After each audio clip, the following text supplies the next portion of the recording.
కాకినాడ స్వయంభూ భోగి గణపతి పీఠంలో స్వామివారి కాంస్య కవచ యజ్ఞం పురస్కరించుకుని శ్రీవారి జపయజ్ఞ పారాయణ కార్యక్రమాన్ని వైభవంగా నిర్వహిస్తున్నారు.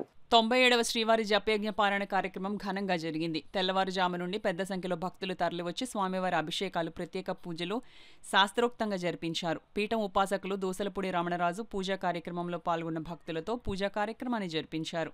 జపయజ్ఞ పారాయణ కార్యక్రమంలో భాగంగా శ్రీ భద్రాద్రి, శ్రీ సీతారామ లక్ష్మణులకు పూజా కార్యక్రమాన్ని జరిపించారు. పెద్ద సంఖ్యలో తరలివచ్చిన మహిళలు స్వామివారికి పిండి దీపాలు వెలిగించి నోములు నోచుకున్నారు.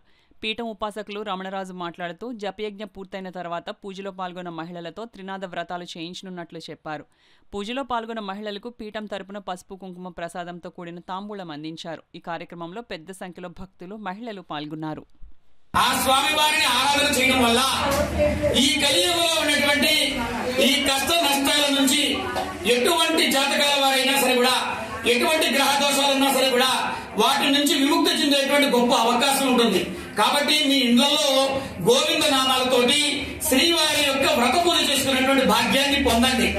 శ్రీ భోగి గణపతి పీఠంలో శ్రీ స్వామి వారికి కాంస కవచ యజ్ఞ ధారణ సందర్భంగా తిరుమల తిరుపతి పాదయాత్రతోటి టీటీడీ వారు అందించినటువంటి శ్రీవారి పాదాల ప్రసిద్ధం జరిగినటువంటి సందర్భంగా కృతజ్ఞతాపూర్వకంగా 108 వారాల పాటు జరుగుతున్నటువంటి జపయజ్ఞ పారాయణలో ఈ రోజున 97వ వారంగా భద్రాచల సీతారామ లక్ష్మణమూర్తులను ఆరాధన చేసుకుంటూ ఈ రోజున ఈ పాద పూజ కార్యక్రమం జరుగుతుంది.